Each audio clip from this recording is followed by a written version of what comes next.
ฟ้างามยามแลงทางทุ่งหนองหานอายนั่งบึงป่า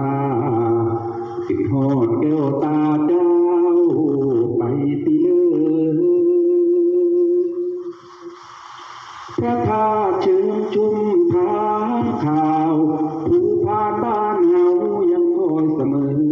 ใจเข้มคือเกลือแต่บ่น้องตาฝนโปรยจากฟ้ามันน้ำตาไหลในใจของอายเป็นห่วงคนไกลบ่มีข่าวคราวน้ำหลากนองหานภูมิปลา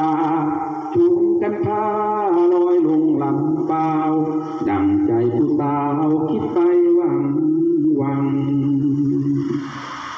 อายบ่มีผ้าแดนบ่มีเงินแต่งไปอ้อนไปเว้า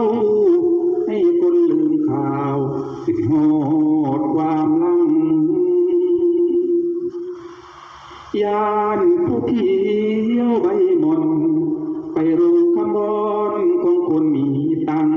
ยานเขาเด็ดน้ำไปใส่ต้มยำฟ้า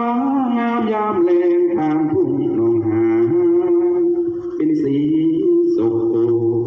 ส่งใจกับนกไปบอกคุณงามเจ้าสีนานวลของอายคันบ่ลืมไล่หักและถ้อย